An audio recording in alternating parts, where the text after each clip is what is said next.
Hello everybody, it's me Kajal. Welcome back to my channel. You are watching me on Just Being Political.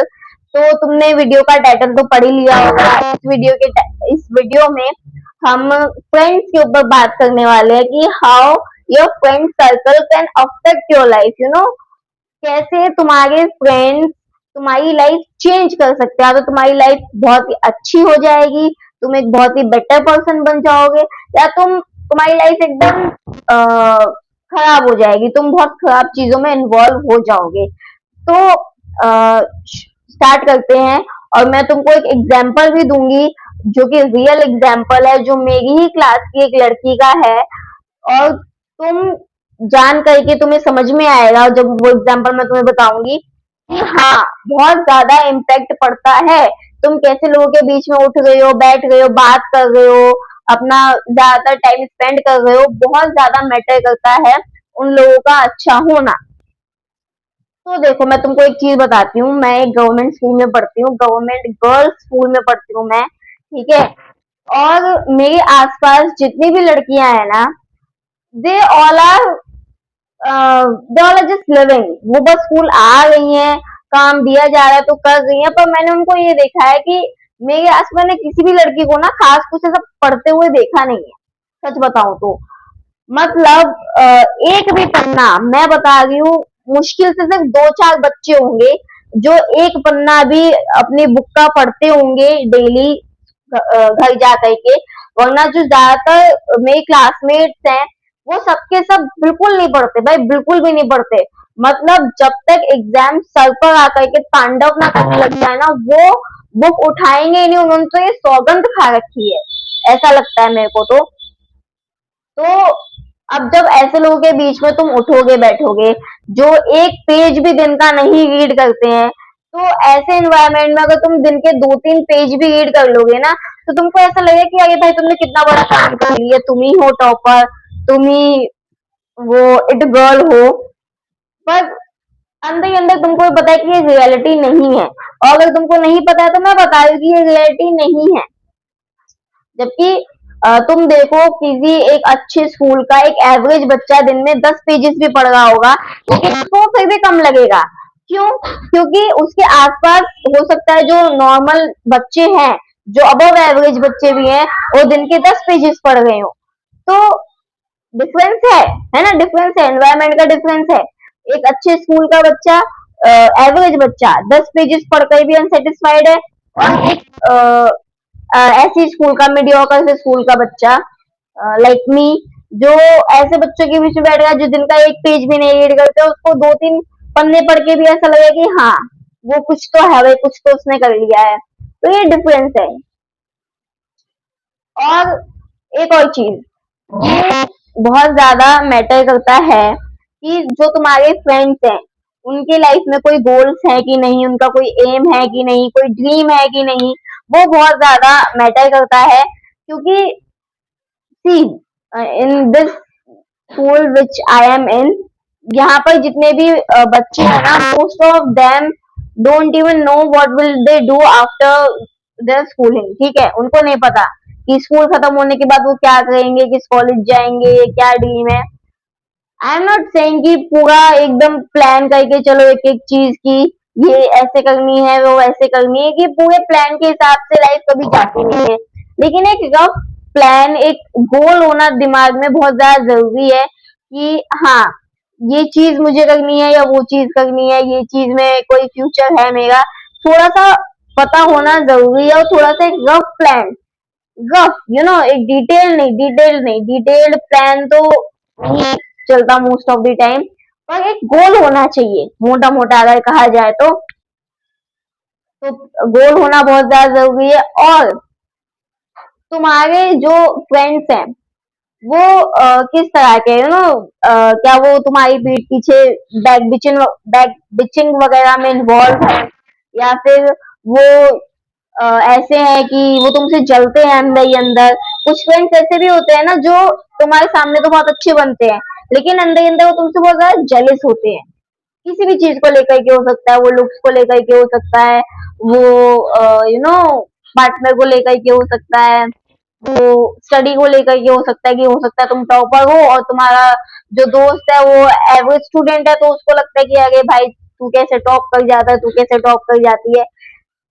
I am telling you, लोग ना बहुत हल्के में ले लेते हैं जेलेसी को। अगर तुम्हारे फ्रेंड्स तुमसे जेलस है ना, just don't live with them, completely cut them of, I would suggest you. क्योंकि जेलेसी एक ऐसा इमोशन है ना कि अगर वो पीक पे आ जाए ना, तो इंसान को खुद भी नहीं पता होता कि वो क्या कर रहा है। वो अपने आप में खुद को खो देता है। उसको सिर्फ और सिर्फ वो जेलेसी चल रही होती है उसके दिमाग में, जिससे वो जेलस है, उसके बारे में नेगेटिव थॉट्स आते हैं। jealousy envy is a completely and extremely negative emotion, ठीक है। तो अगर तुमसे कोई जेलेसी रखता है तो उसको ऐसे मत कि नजरअंदाज मत करो कि हाँ जेलस है कोई बात नहीं, साथ रहे, कोई दिक्कत नहीं है। ऐसे लोग वैसे भी तुम्हारी लाइफ में कोई वैल्यू ऐड नहीं करने वाले हैं। तो it's much much much better कि तुम ऐसे लोगों को कंप्लीटली कट ऑफ कर दो अपनी लाइफ से, क्योंकि आउट ऑफ जेलेसी लोग क्या क्या चीजें कर बैठते हैं उनको खुद भी नहीं पता होता। और तुमने खुद बहुत सारी चीजें सुनी होंगी, मर्डर तक कर देते हैं लोग अपने फ्रेंड्स का आउट ऑफ जेलेसी। तो अगर तुमसे तुम्हारा दोस्त कोई जेलस है, दिख जाती है ये चीजें, तो अगर तुमको पता है तो please cut that friend of completely. ये ज्यादा तुम्हारे लिए बेटर होगा कि वो तुम्हारी लाइफ में कोई वैल्यू वैसे भी ऐड नहीं कर रहा है तुम्हारा वो दोस्त। तो ये ज्यादा बेटर रहेगा तुम्हारे लिए करना ये मूव। और वो दोस्त जो तुमको तुम्हारे गोल से दूर लेकर के जाए, ये दोस्त भी बड़े हानिकारक है, क्योंकि ये जीवन में खुद तो कुछ कर नहीं पाएंगे लेकिन तुम्हें भी जीवन में कुछ नहीं करने देंगे। आई एम टेलिंग यू, अगर तुम्हारे दोस्त ऐसे ना है क्या पढ़ने में लगा हुआ है, किताबें खोल के बैठा हुआ है, चल कहीं घूम के आते हैं, चल अरे तूने वो सीरीज देखी क्या, वो मूवी देखी क्या, है ना, और ऐसी सारी बातें करते हैं। मतलब बेसिकली जो भी तुम्हारा गोल है, सिर्फ पढ़ाई नहीं, हो सकता है तुम्हारा कोई पैशन हो, कोई हॉबी हो। सपोज कि तुम्हें सिंगिंग पसंद है, तुम उसमें ज्यादा अपना टाइम देते हो, तो तुम्हारा दोस्त कहता होगा कि क्या गाने वाने में लगा रहता है, तेरी आवाज तो वैसी इतनी खराब है और तू गाने में लगा हुआ है, तेरा कोई फ्यूचर नहीं है सिंगिंग में, तू इसको छोड़, चल बाहर चलते हैं, कुछ खा के आते हैं, कहीं घूम के आते हैं। ऐसे दोस्तों का आई एम टेलिंग यू, इनको भी कट ऑफ कर दो, क्योंकि ये भी तुम्हारी लाइफ में तो कोई वैल्यू नहीं ऐड कर रहे हो, तुमको तुम्हारे गोल के प्रति आगे नहीं बढ़ा रहे, खींच ही गए हैं और तुमको डिमोटिवेट कर रहे हैं। तो ऐसे लोगों को हटा देना, छोड़ देना, ऐसे लोगों से कांटेक्ट खत्म कर देना ही ज्यादा बेटर रहता है, क्योंकि कोई फायदा नहीं है ना। वो इंसान खुद तो कुछ जीवन में कर नहीं पाएगा, और तुम अगर कुछ करने की कोशिश कर भी गए हो तो वो भी वो उसके ऊपर ही पानी फेर रहा है, क्यों बार बार तुमको ये चीज बोल रहा है कि अरे कुछ नहीं होगा, कुछ नहीं होगा। और मैं तुमको एक बात बता रही हूँ, जो चीज बार बार बोली जाती है ना, वो चीज एक टाइम ऐसा होता है कि वो सच होने लग जाती है, ये रियलिटी है। क्योंकि मान लो कोई ऐसी बात है जो जिसके ऊपर तुम बिल्कुल बिलीव नहीं करते हो, लेकिन अगर वो बात तुमको कोई इंसान डेली बोल रहा है, बार बार बोल रहा है, दिन में 8-10 बार बोल दे रहा है, तो कॉन्शियसली भले तुम फिर भी उस चीज को बिलीव ना करो, लेकिन तुम्हारा सबकॉन्शियस माइंड जो होता है ना, वो उसके ऊपर कहीं ना कहीं बिलीव करने लग जाता है। और मैनिफेस्टेशन की जब हम बात करते हैं तो उसमें भी सबकॉन्शियस माइंड का ही सारा खेल होता है। जो चीज तुम बार बार बोलोगे, वो तुम्हारा सबकॉन्शियस माइंड अपने अंदर बिठा लेगा, और वही रियलिटी तुम्हारी एक समय बाद बन जाएगी। ऐसा होता है कि मैनिफेस्टेशन काम करती है।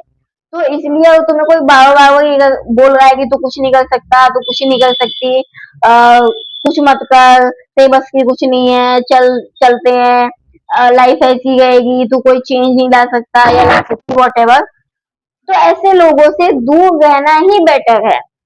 और जो फ्रेंड्स ऐसे होते हैं ना, जो तुमको नीचा दिखाए, एक तो ये हो गया कि जो तुमसे जिनका कोई एम नहीं है, कोई गोल नहीं है अपनी लाइफ में। दूसरा ये जो बस लाइफ जी रहे हैं, उनको कुछ पता ही नहीं है कि क्या करना है क्या नहीं करना है, ये हो गया। और दूसरा ये कि जो तुमसे जेलिस है। तीसरा ये जो तुमने तुम्हारे गोल से डिमोटिवेट करे, तुम्हारे गोल से दूर खींचे, ऐसे दोस्त। और चौथा ये कि जो दोस्त तुमको नीचा दिखाए, तुमको छोटा फील करवाए, ऐसे दोस्तों से भी दूर रहो। आई एम टेलिंग यू, ये दोस्त भी तुम्हारी लाइफ में कोई वैल्यू ऐड तो करने वाले हैं नहीं, लेकिन तुमको ना बहुत ज्यादा तुम्हारा सेल्फ कॉन्फिडेंस खत्म कर देंगे ऐसे लोग। आई एम टेलिंग यू, ठीक है। और बहुत ज्यादा जरूरी है कि तुम्हारी खुद के अंदर एक आइडेंटिटी हो। और अ, अब ये जो भी दोस्त होगी मैंने तुमको बताई थी, बता दी। अब लास्ट में एक बात सुनो मेरी, ये अपनी जो आइडेंटिटी है ना, अपना जो एग्जिस्टेंस है, वो किसी दूसरे के ऊपर इतना डिपेंडेंट मत कर दो कि तुम खुद अकेले रह ही ना पाओ, ठीक है। बहुत ज्यादा जरूरी है ये, क्योंकि मैं अपनी बात करूँ ना, जब मैं 7th स्टैंडर्ड में थी, मैं अपनी बेस्ट फ्रेंड के बिना वॉशरूम तक नहीं जा पाती थी स्कूल में। लेकिन जब 8th में हम अलग हो गए ना, वो मेरे बिना सारे काम कर लेती थी, लेकिन मैं नहीं कर पाती थी। लेकिन जब 8th में हम अलग हो गए, तो मेरे को रियलाइज हुआ कि हाँ, मेरे और भी दोस्त बन सकते हैं। ऐसा नहीं है कि सिर्फ वही एक थी दुनिया में, या वही एक है जिससे मेरा माइंडसेट, मेरा थॉट प्रोसेस मिलता है। और भी लोग हैं जो मेरे दोस्त बन सकते हैं, और मैं खुद से चीजें कर सकती हूँ। जरूरी नहीं है कि एक के ऊपर ही मेरी पूरी लाइफ, पूरी एग्जिस्टेंस बेस्ड है, ऐसा नहीं है। तब मुझे रियलाइज हुआ। तो इसलिए ऐसे दोस्तों के साथ रहने से तो अच्छा है कि दोस्त हो ही ना। इसलिए मैं तुम्हें सजेस्ट करूंगी कि अगर तुम्हारे भी ऐसे दोस्त है ना, तो उनको कट ऑफ कर दो और दोस्ती के पीछे मत भागो। जो रियल में तुम्हारा फ्रेंड होगा वो स्टे करेगा तुम्हारे साथ, और तुम्हें भी अपना बेस्ट देना चाहिए ऐसे दोस्तों के लिए। लेकिन जो जिन तरह के दोस्तों के बारे में मैंने अभी बात करी, जो दोस्त के नाम पर दुश्मन से भी बुरे हैं तुम्हारे लिए, ऐसे लोगों से दूर रहना ही बेटर है। और ऐसे लोगों के पीछे मत भागो। जितना ज्यादा तुम इनको भाव दोगे, इनके पीछे भागोगे, और ज्यादा इनके रेट हाई होते हैं, तो इनके पीछे मत जाओ। और मैं तुम्हें बता दें कि मैं लास्ट में तुम्हें एक एग्जाम्पल भी दूंगी, तो मैं तुम्हें एग्जाम्पल अभी दे रही हूँ कि हाँ, मेरी क्लास में एक लड़की थी। रियल स्टोरी है ये, ठीक है, रियल स्टोरी। जब सेक्शन बदला था ना, मैं तब की बात बता रही हूँ। मेरी क्लास में एक लड़की थी, जिसका नाम, जिसको हम क्या बुलाएं, जिसको हम बुला लेते हैं श्रेया। श्रेया बुला लेते हैं, चलो। जो श्रेया थी ना, वो काफी अच्छी थी पढ़ने, मतलब ऐसा नहीं कि टॉप ही कर जाती थी, लेकिन हाँ काफी अच्छी थी, उसकी पोजीशन आती थी क्लास में। लेकिन जो मैंने तुम्हें मीन क्लासमेट्स वाली स्टोरी टाइम में भी बताया था, अगर तुमने नहीं देखी है तुम इसको जाकर के देखना कि कैसे क्लासमेट्स थे मेरे। तो वो उन्हीं लोगों के साथ धीरे धीरे बैठने लगी, बात करने लगी। और जब से वो उनके ग्रुप में धीरे धीरे इन्वॉल्व होने लगी ना, वो उसने पढ़ना बंद कर दिया। वो wanna be cute girl, wanna be वैसी जो लड़कियां होती है ना, जो, अब क्या बोलूं, I don't want to say anything, पर हाँ, वो बहुत अलग बनती जा रही थी। जो वो थी, वो बिल्कुल उसकी पर्सनैलिटी शिफ्ट हो गई जैसे ही वो उन लोगों के ग्रुप में इन्वॉल्व हुई। और धीरे धीरे वो उनके ग्रुप का पार्ट बन गई, ठीक है। तो उसका फिर डाउनफॉल हो गया, मेजर डाउनफॉल हो गया उसका। और अब वो एक बिलो एवरेज स्टूडेंट बन के रह गई है। जो कभी पोजीशन लाया करती थी क्लास में, सेकंड, थर्ड, फोर्थ, आज वो एकदम बिलो एवरेज बन के रह गई है। बैक बेंचर बन के रह गई है। टीचर जो पहले उसको बहुत अच्छी नजरों से देखा करते थे, आज कोई भी उसको पसंद नहीं करता है इतना टीचर। तो यही था, बस मुझे यही बताना था तुम्हें, मैंने तुम्हें शॉर्ट में बता दिया। अगर तुम्हें इन डिटेल जानना है तो उसके लिए बता देना मुझे, मैं अलग स्टोरी टाइम बना दूंगी। अगर तुमको वीडियो पसंद आई है, तुमको थोड़ी सी भी नॉलेज मिली है, तो please subscribe the channel. I am promising कि ऐसी वीडियोस और आती रहेंगी, ठीक है। एंड एक कमेंट जरूर कर देना छोटा सा, क्योंकि तुम्हारा इतना सा एफर्ट जो है ना, बहुत मायने रखता है मेरी जैसे स्मॉल क्रिएटर्स के लिए जिन्होंने जस्ट स्टार्ट किया है ना। तो प्लीज अपनी फीडबैक जरूर देना, जो भी तुमको लगता है, जो भी सही है, जो भी गलत है, प्लीज बताना, प्लीज, ठीक है। तो that's it for today's video, and I will see you in the next one. Till then, bye bye.